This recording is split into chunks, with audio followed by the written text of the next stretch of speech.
Hey, how's it going, guys? So we're back with another Star Citizen Inside Star Citizen video. If you're new channel, welcome. So this one is called crap, I actually accidentally took it down, my bad.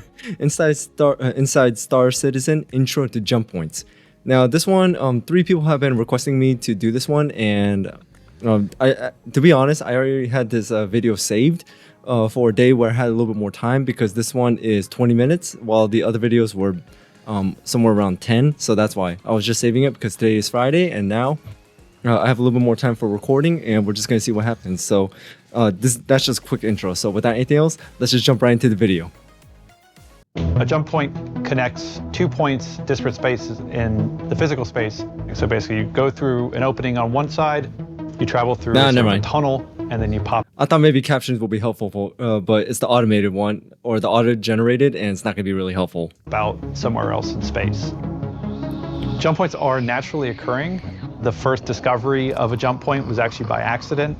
It was a cargo ship that had a leaky point. Was actually you can hear the guy making the sound effects. I mean, for people who are making millions of dollars and have a lot of money to like pay people, and they got experts, but I like how they made a joke of just doing like cheap and amateur animation for this presentation.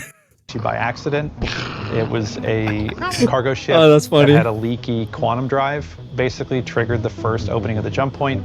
It accidentally slipped inside and then disappeared, and they found it several years later when Nick Croshaw, who basically was the first one who discovered that the leaking quantum engine was the cause of triggering this rip in time-space to basically open up. And so he basically kind of solidified the knowledge to be able to replicate it consistently.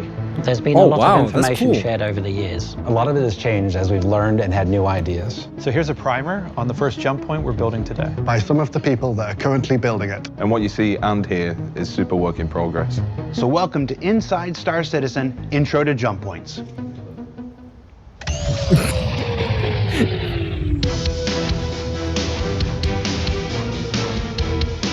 All right, let's take a look into it.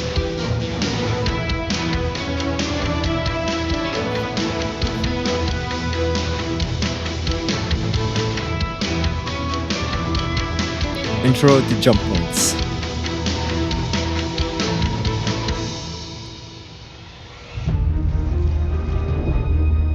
Still looks amazing. So a jump Advisory. point is basically the means of which a player is able to transition from one solar system to another. There are 2 different jump point experiences, permanent and transient. The permanent jump points are the ones that are the most stable, and they are always available for the player to travel through. It's the well-trafficked, well-traveled route that most people will go through. Which you find on the star map, the ones that you would like, say, transition from Stanton to Pyro, Pyro to Stanton. Since they're stable and generally larger and easier to travel, there are infrastructure built up around them to support the commerce that goes through them on a regular basis. So that way they can regulate traffic, and they have control of the jump points, and also, you know, just any criminal activity. A creative decision to remove the circular gates that we were doing in some of the concept art before. It just didn't match the reality of how we wanted to set these up in the world. They're supposed to be naturally occurring, and if you have like this infrastructure around it making this circular jump gate, then that's not showing like how it actually functions in the world. Okay, so they wanted to make it look more natural. Size restriction when it comes to permanent jump points. So the main jump points that lead from system to system will accept any size ship. Transient jump points are more ethereal. First you have to find them, and once you've found them, you don't know where they go. We like to call in the narrative team the Swiss cheese approach to jump points, which are smaller access points to the main tunnel. Those will still be restricted by small, medium, and large. So basically it opens up opportunities for smaller ships to kind of sneak their way through. A transient jump point may only be able to be used once. It may be a little bit more permanent, but you can never tell how long does it last once you find it. If people are looking to avoid scrutiny, we'll look for these sort of, if people are... Look at this guy. I mean, even though he's strapped in and everything, he's going, oh, this is a really, this is a smooth ride. Looking to avoid scrutiny, we'll look for these sort of side routes to get into the jump point. to bypass, security or customs or stuff like that. Sounds like a smuggler route or something like that. Smuggling people, or I don't know why I started with people. Smuggling illegal cargo, or as I said, people like wanted fugitives, or just avoiding security in general. Because I mean, that's usually how it is. Trying to find loopholes, trying to find ways around the security or checkpoints, because you just maybe you have something on you that you're not supposed to have. In 4.0, our first and only jump point will be the one linking Stanton to Pyro and Pyro to Stanton. Maybe the best way to share this design is simply to walk you through the whole thing. So we leave Lawville, we put it onto our star map, and we set our course for the Stanton to Pyro jump point. QT there. And then upon arrival, you will fly down to the gateway station that's located there, because you're going to want to make sure that you're stocked up for your trip into Pyro, because Pyro may well not have the things that you're used to in Stanton. You probably want to pick up some ammo, and you want to pick up some more fuel, probably some more fuses. Wait, what'd that say? Pick up some P4 AR magazine, ammo, okay. And you want to pick up some more. What else can you do? You can repair, restock, refuel quantum, and refuel hydrogen. Looks like classification on the left is man-made, system Stanton, affiliation, civilians. Okay, that's cool. More fuel, probably some more fuses, and then after that, undock, and then turn yourself to view the jump point. Wow, so you really got to stock up. Will be visible from far distance. It probably will appear as a small star kind of a thing that just pulses and asks you to come near me. You'll see the massive whirlwind from the gravity pool that the jump point itself is creating, which is a gas cloud, and you'll see it in various different colors or forms. Looks like a supernova or like a where nebula. The jump point will be, and there is structures in Stanton that sort of lead you towards the entering jump point. Pyro. When you approach the jump point, what you'll hear is the general ambience of the whole area, whether that's the distant portal emitting energy or violent clashes of thunder that is drawing the player into the central jump zone. And as we get closer, this will build up, and the player will feel like they're being drawn into something primordial.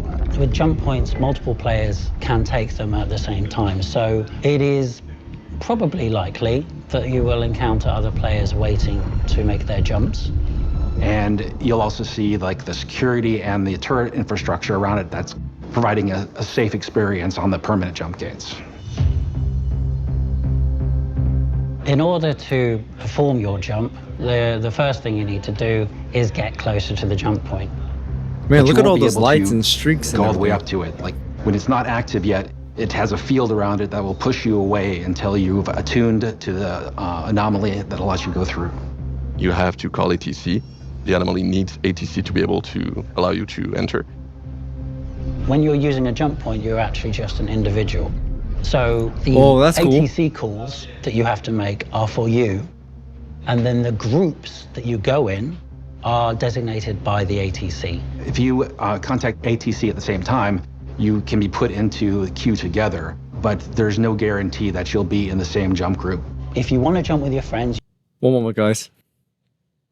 One eternity later. Okay, guys. Sorry, someone was at the door, so I just had to double check everything. All right, let's continue.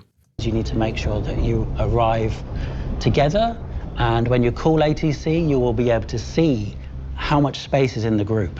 So if you have friends and you want to jump together, you'll be able to know exactly how much room there is in that group. And if it's not enough for you and you want to go with your friends later, then you can forfeit and you go again. In the future, I definitely want to have some more quality of life features where you can get into queue at the ATC as a party. But currently, our ATC does not support queuing as a party, so you'll just be doing it as an individual.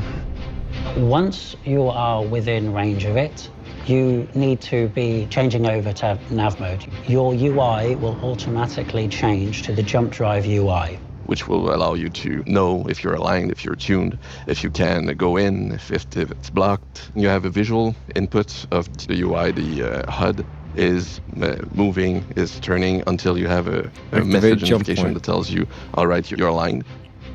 If you look away, of course, that will trigger the cancellation of that alignment. If you move away from your position, you'll lose probably your position in the queue. You'll have red markers that tells you, or you're on the wrong side, you have to move to that direction. You'll have also kind of like a landing strip where you... That's actually pretty cool. You really have to like, this isn't just, all right, press the button, you're going. You really have to just concentrate, and you have to really treat it, otherwise this can go horribly wrong. That's really cool. Have the light that tells you you have to go in through this area. So you'll have those rings that pulse and tell you you're correctly aligned. Checks passed, okay. So as soon as the ATC has gotten to your group and you're now able to use the jump gate, your jump drive will start attuning to the gate. And once you have authorization and you have opened the wormhole, you'll have the tuning visual that's really similar to the aligning, but with tuning messages that tells you what you need to do. And once that's done, you'll have tuning access and you'll be ready to go inside. While your ship is attuning, you'll see rippling in the anomaly.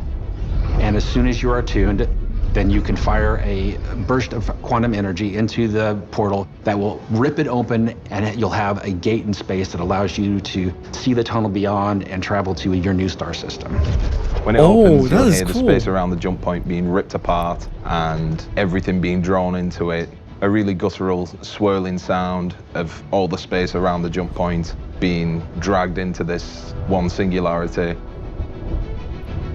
What I really like about this, it kind of reminded me of Star Wars, but I know like with Star Wars with the hyperdrive and going into Lightspeed, but Lightspeed, you just see like a big blue light tunnel, but this one, I like how it's different colors and it's not just like one, I don't know what the right words is and how to describe it, but I just like the different designs, the different colors, and the way they're showing how they can travel compared to Star Wars, and also, in my opinion, like Mass Effect, because Mass Effect, it didn't show what it looked like going through, well, kind of like during the loading screens, but basically, instead of shooting quantum cannons or anything like that, you just have to be next to a Mass Effect relay, and that will just send you from one system to another. But I really like how every game is very different with its designs, and it shows different ways of just traveling one way to one place to another, and also showing the different colors and everything. So this one I really like, and design and everything looks really cool.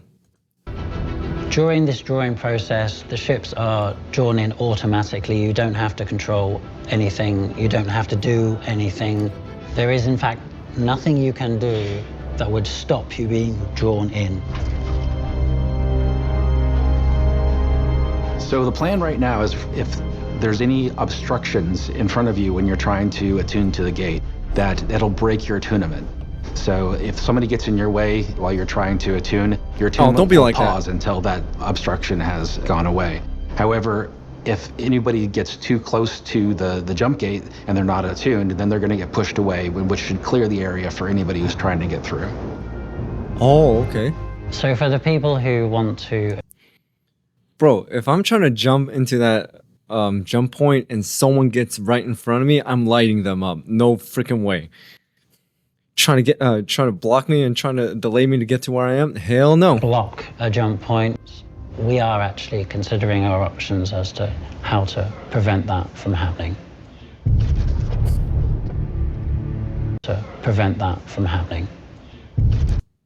It's called rocket launchers and auto turrets.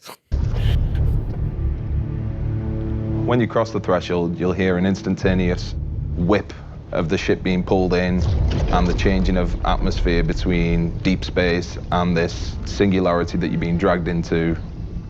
Once you're in the tunnel, your ship will be flying at a set speed that's determined by the flow of energy through the tunnel. You'll hear the space around you flying past you at a great pace, like a really long cosmic drain pipe. And you don't have any control of how fast you're going. You'll speed up in the straights and stuff. Wait, what's that say? Disco says what you will see in the tunnels is an oh crap. Let me try to stop it in a different way, because and you don't have the white streaks behind it kind of messes it up. What you'll see here in the tunnel is an intermediate stage of visual development. We built the fundamental elements that make up the tunnel and associated VFX. Now we are iterating towards the visual target you're already familiar with. Speed up in the straights and slow down the corners to a certain degree, but you still have to navigate. The tunnel itself is something else. It needs a lot of technical and graphical things that need to happen. We've got flickering lights, some type of ethereal type of particle effect to show you type of the direction we're flowing. We also have fog effect, and this idea that you're always moving towards a strong, bright light in the distance. The idea we're going off so far is that we're working on the bending of light. You'll see impressions of the exterior, the location you've just come from, and also hints at the way you're going to. The walls of the tunnel type of curving the space-time around you, and eventually as you travel through the tunnel, that distortion will move away from the initial system you started in and then blend slowly towards the new system you end up in.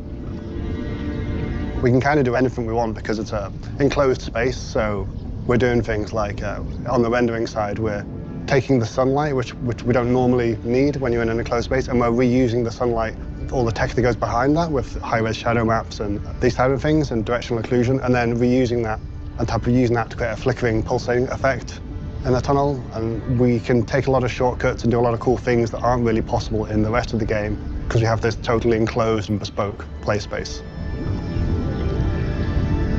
You will not see two-lane traffic inside the jump tunnel itself.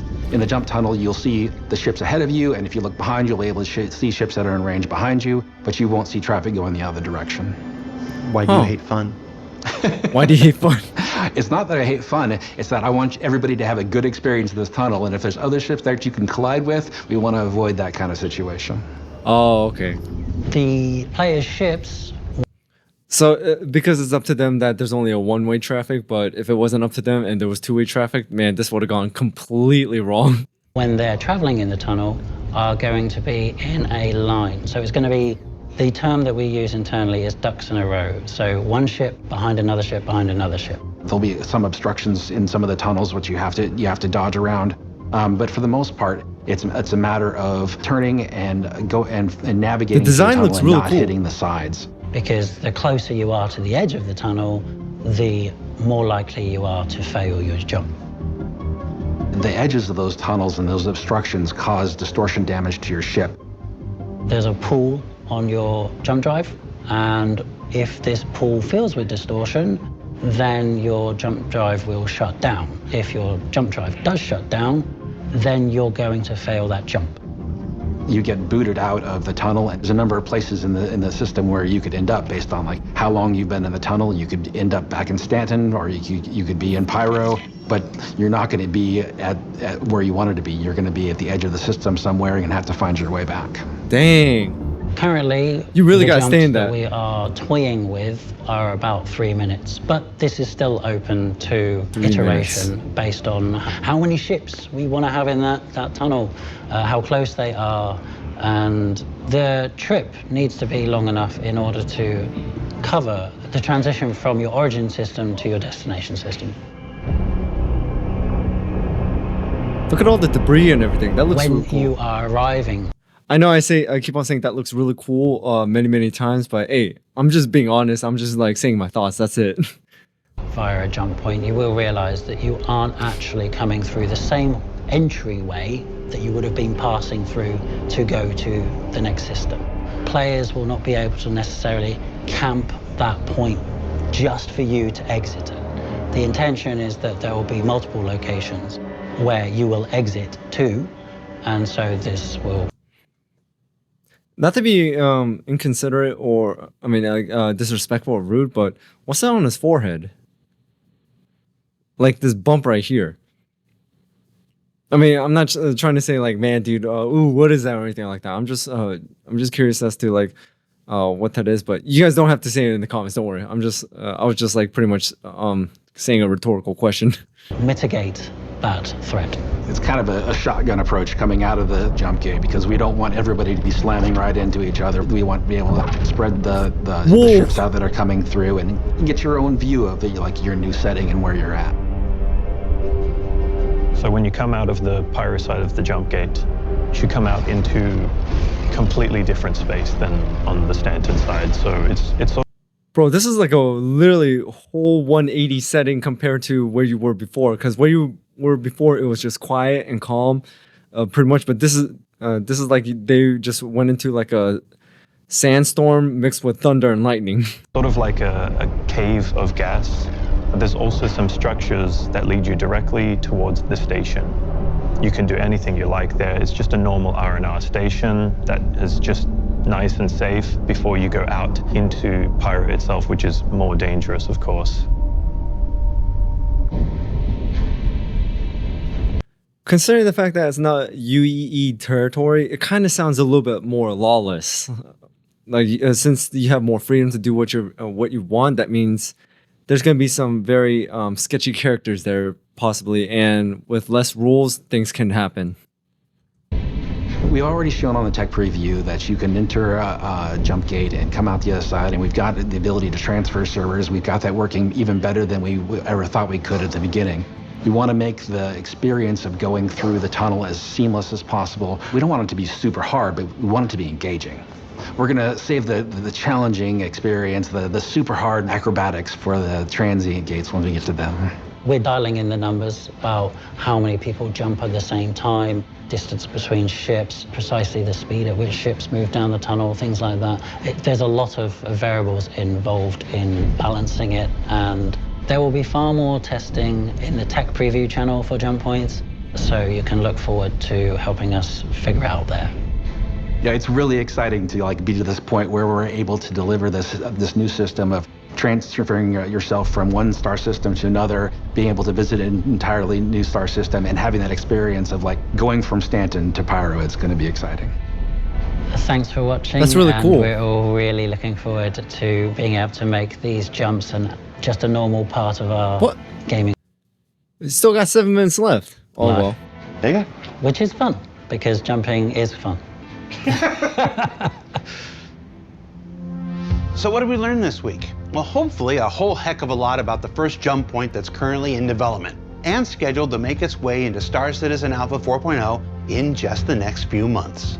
Yeah, I didn't say before the end of this year. We're still targeting something a bit sooner than that.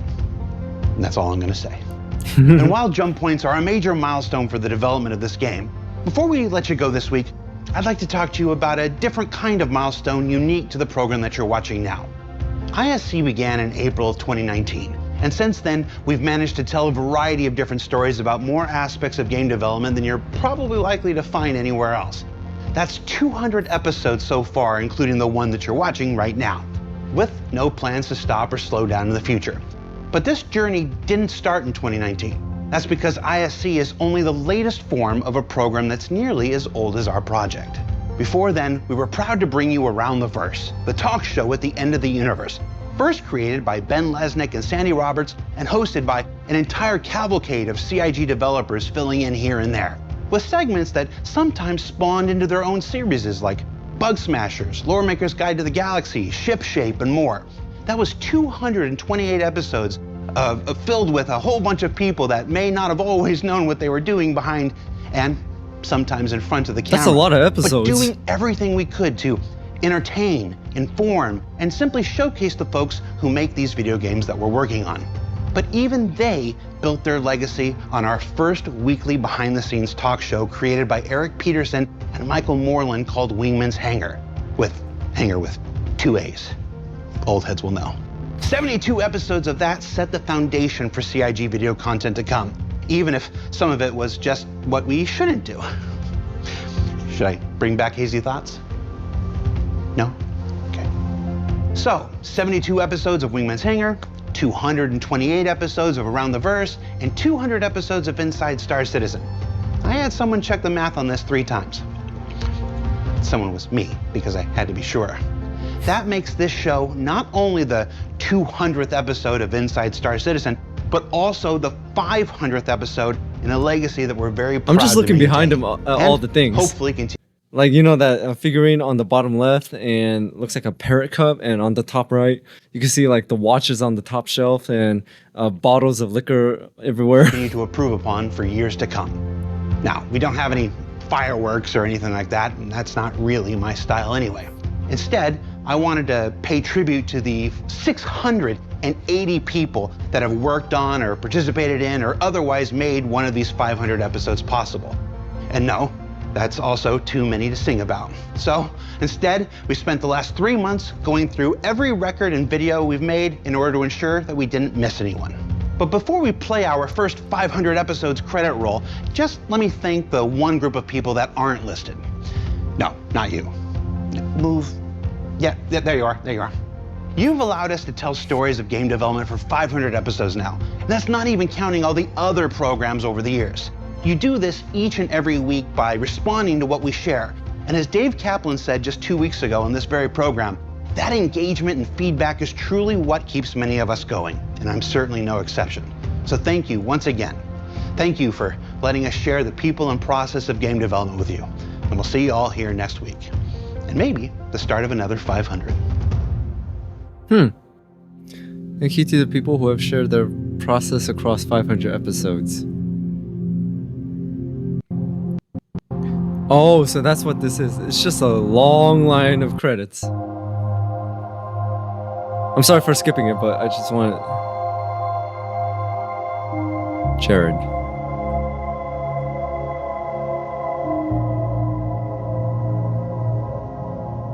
Alright guys, so that's all I got for today, and looks like about almost a quarter of the video wasn't really about the jump points. It was just giving shout out and thanks to all the people who provided feedback and helped them move forward and everything, so that was really cool to see.